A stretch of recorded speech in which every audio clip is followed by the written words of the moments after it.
Sekolah SDN 1731007 Bandung Raya beserta dengan Bapak Ibu Guru SDN 1731007 Bandung Raya.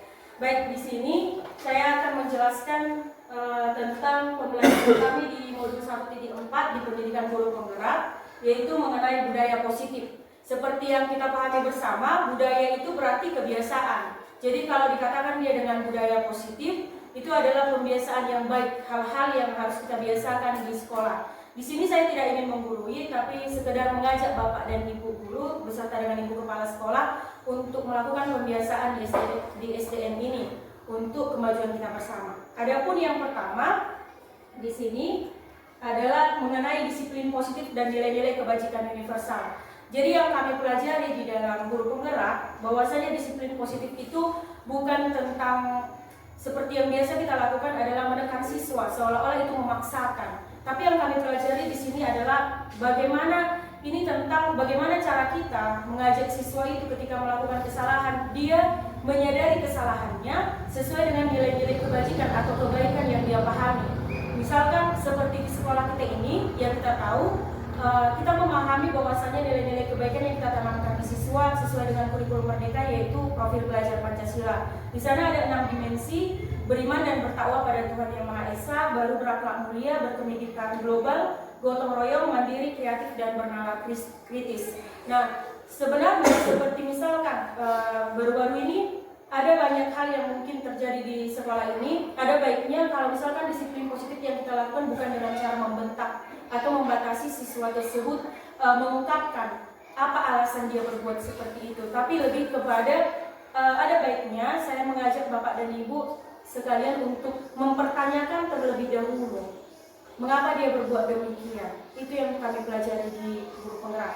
Baru untuk poin yang kedua, yaitu mengenai teori, motivasi, hukuman dan penghargaan dan restitusi. Jadi tadi berangkat daripada kesalahan yang telah dilakukan oleh siswa, kami memahami bahwasanya ada 3 motivasi perilaku manusia menurut Diane Gossen. Di sini untuk menghindari ketidaknyamanan atau hukuman. Baru ada untuk mendapatkan imbalan atau penghargaan, dan untuk menjadi orang yang mereka inginkan dan menghargai diri sendiri dengan nilai-nilai yang mereka percaya. Jadi di sini yang ingin kita tekadkan dengan budaya positif adalah poin yang ketiga. Jangan siswa kita melakukan kebaikan, melakukan kedisiplinan di sekolah ini atau melakukan menaati peraturan yang ada di sekolah ini untuk misalkan agar tidak dihukum guru ataupun untuk mendapatkan penghargaan. Tapi alangkah baiknya jika kita memfokuskan motivasi siswa kita kepada poin yang ketiga, yaitu untuk menjadi orang yang mereka inginkan. Bahwa suatu waktu nanti mereka ingin menjadi orang yang disiplin, umpamanya, sehingga mereka menaati peraturan sekolah ini. Mereka ingin menjadi pribadi yang bisa berpakaian rapi, sehingga mereka berpakaian rapi dan sesuai peraturan. Seperti itu, dan menghargai diri sendiri dengan nilai-nilai yang mereka percaya. Misalkan seperti di dalam profil pelajar Pancasila ada beriman dan bertakwa pada Tuhan Yang Maha Esa.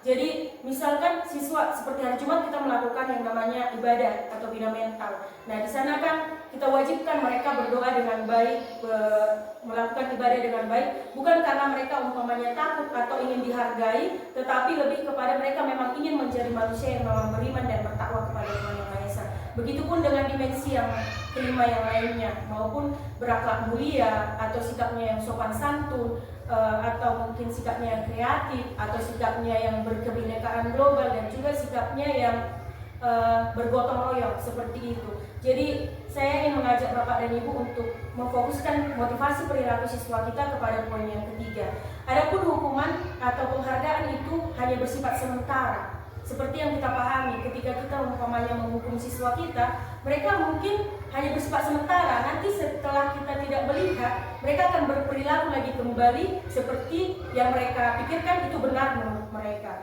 Penghargaan juga seperti itu. Mau sampai kapan kita membuat penghargaan untuk siswa yang bisa berperilaku baik? Itu ada batasannya, saya rasa. Jadi di sini alangkah baiknya jika memang ingin membuat motivasi siswa itu kembali ke poin yang ketiga tadi, dan jika ada kesalahan siswa ada baiknya melakukan yang namanya restitusi, yaitu di mana kita ketika siswa mengalami masalah kita mencari solusi untuk masalah mereka dan membantu murid berpikir tentang orang seperti apa yang mereka inginkan dan bagaimana mereka harus memperlakukan orang lain. Itu yang saya rasa untuk poin yang ke B ini. Lalu ada poin yang ke C. Di sini tentang keyakinan kelas. Seperti yang sudah kita lakukan kita kembali ke PMM, RHK PMM yang kita setujui, yaitu penerapan disiplin positif. Kita sudah sama-sama membuat kesepakatan kelas masing-masing, dan saya melihat juga Bapak dan Ibu sudah melibatkan siswa. Saya merasa di situ berarti guru-guru di sekolah kami sudah benar-benar melaksanakan atau memahami bahwasannya perlunya keyakinan kelas. Nah, sekarang kita kembali ke poin yang keempat dan kelima. Semua warga kelas hendaknya ikut berkontribusi. Sudah, baru yang kelima adalah bersedia meninjau kembali keyakinan kelas dari waktu ke waktu. Dalam artian kesepakatan kelas yang sudah kita lakukan atau yang sudah kita susun bersama siswa itu bukan hanya disusun, tapi menjadi acuan bagi siswa kita untuk bertingkah laku setiap harinya. Jadi diharapkan memang keyakinan kelas di situ bisa ditinjau kembali. Apakah siswa kita sejauh pembelajaran atau kegiatan di sekolah sudah melakukan atau melaksanakan kesepakatan kelas yang sudah disepakati bersama. Jadi di sini kami di dalam guru penggerak dia diputuskan bahwasannya keyakinan kelas dalam artian sama dia dengan kesepakatan kelas, bukan tata tertib ataupun aturan. Kalau bahasa tata tertib atau aturan di dalam guru penggerak itu lebih dimaknai sebagai sesuatu yang memaksa, tetapi kalau keyakinan berarti dia mempercayainya dan menghargai keputusan itu secara bersama-sama. Lalu yang D di sini kebutuhan dasar manusia dan dunia berkualitas. Jadi ada 5 hal yang sebenarnya yang harus kita penuhi tentang kebutuhan siswa. Ada yang pertama yaitu kebutuhan bertahan hidup, baru yang kedua kasih sayang dan rasa diterima, yang ketiga penguasaan atau kebutuhan pengakuan atas kemampuan dan kebebasan atau kebutuhan akan pilihan, serta kesenangan atau kebutuhan untuk merasa senang. Jadi kembali kepada siswa kita yang mungkin bermasalah, sama seperti yang kita hadapi baru-baru ini, banyak hal yang mungkin jangankan dalam 1 minggu, saya rasa dalam setiap harinya pasti ada masalah siswa, entah tidak mengerjakan PR atau tidak menghormati peraturan yang sudah kita buat atau keyakinan kelas yang kita buat. Nah, sebenarnya itu diakibatkan oleh 5 hal ini. Mereka ingin memenuhi kebutuhan mereka. Kalau kebutuhan bertahan hidup itu mungkin kebutuhan akan kesehatan, rumah, makanan. Kalau kebutuhan kasih sayang dan rasa diterima itu kebutuhan untuk diterima. Terkadang siswa itu cari perhatian kepada kita di kelas itu karena mereka memang ingin rasanya mereka diterima, ingin mereka mungkin kita respon supaya ada rasa cinta maupun rasa kasih sayang yang mereka terima dari kita atau teman-temannya. Baru ada juga sikap mereka seperti ingin berprestasi. Ini hal yang memang harus kita dukung. Tapi terkadang ada sikap penguasaan ini mereka tunjukkan dengan sikap mereka mungkin sok kuat atau sok jago di dalam kelas. Kita bisa mengatakannya mungkin contohnya, iya memang ibu tahu kamu pengen terlihat hebat. Kalau misalkan kamu kalau bisa memarahi teman itu pengen terlihat kuat, tapi sebenarnya tidak seperti itu. Bahwasanya orang yang kuat tidak membuat orang lain jatuh, tetapi mengangkatnya atau mengajaknya untuk sama-sama menjadi orang yang kuat. Seperti itu. Baru yang keempat, kebebasan atau kebutuhan akan pilihan. Nah, terkadang di sini mungkin mereka ketika ingin menerima kebutuhan dasar yang ini adalah kebutuhan akan kemandirian atau memiliki pilihan dan mampu mengendalikan arah hidup seseorang. Jadi kebebasan ini nampak dari siswa kita. Contohnya, kemarin ada laporan ke kelas saya, nggak tahu kalau ke Bapak dan Ibu, bahwasanya kelas 1 ada yang melempar kepalanya, si Sekti melempar batu waktu pulang dan mengenai kepala si Yonatan, kelas 1 juga. Nah, itu dilaporkan ke kelas saya. Dalam artian berarti si Sekti pengen ada kebebasan, mereka mencoba hal-hal baru untuk kembali juga seperti yang ketiga, penguasaannya, bahwa saya jago melempar-lempar, rupanya tidak tepat. Nah, di sana kan cenderung kita, kau jangan kayak gitu, sebaiknya mengurangi kata jangan. Lebih baik kalau memang mau melempar-lempar, kita kasih pilihan, jangan ketika banyak orang. Silakan melempar-lempar mungkin ke arah air yang tenang, atau melempar-lempar mungkin ke arah tanah, atau melakukan kegiatan tersebut seperti lempar lembing atau lempar cakram. Ada sebenarnya di dalam mata pelajaran PJOK. Jadi ada baiknya ketika mereka menunjukkan sesuatu itu sebenarnya mereka pengen menunjukkan bahwa saya berbakat dalam hal melempar, cuman kita arahkan saja. Itu arahan dari yang saya pelajari gitu. Baru yang kelima, kesenangan. Nah, sama seperti yang tadi, melempar-lempar itu membuat mereka senang. Ternyata semakin kan kita sendiri juga melakukannya, semakin kita jauh melempar sebenarnya ada rasa kebahagiaan tersendiri. Jadi lebih baik tidak dibatasi tetapi lebih diarahkan untuk di dalam tentang kebutuhan dasar manusia dan dunia berkualitas.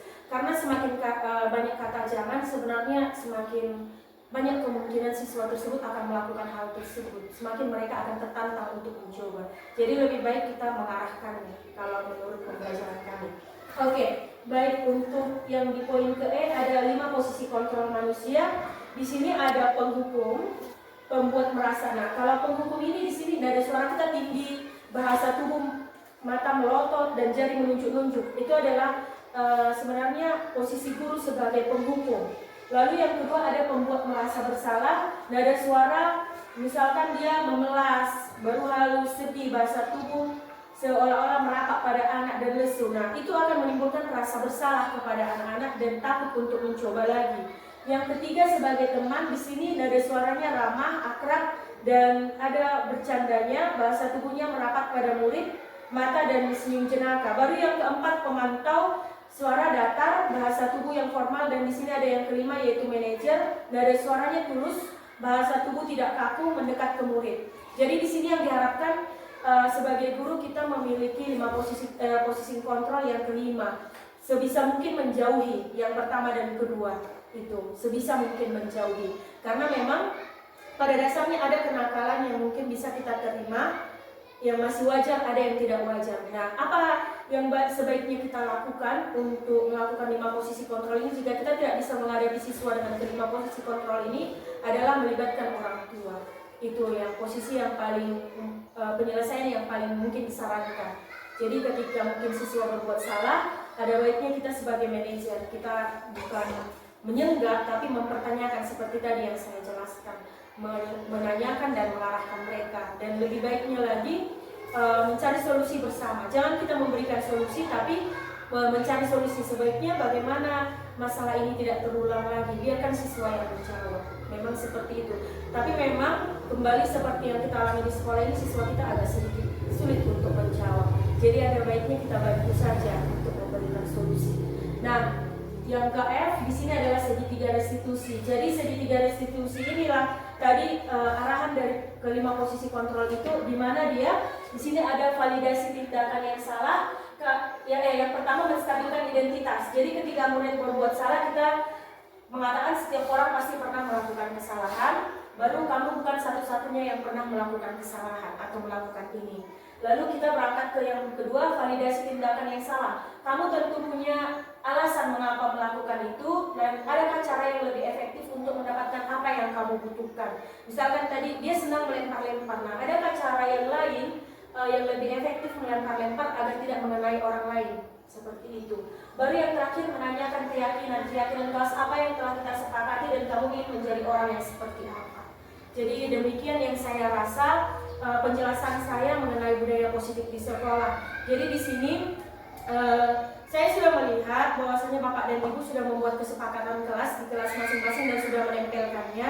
Apabila mungkin masih ada yang belum menempelkannya atau belum membuat, saya ingin mengajak supaya kembali mungkin sikap dan tindakan daripada kita sebagai guru maupun siswa dapat terarahkan dengan adanya keyakinan kelas tersebut. Kalau memang ada bantuan seperti apa bisa kita tanyakan di forum ini. Terima kasih. Adakah kira-kira pertanyaan Bapak dan Ibu? Atau ada sesuatu yang mungkin bertentangan bisa disampaikan.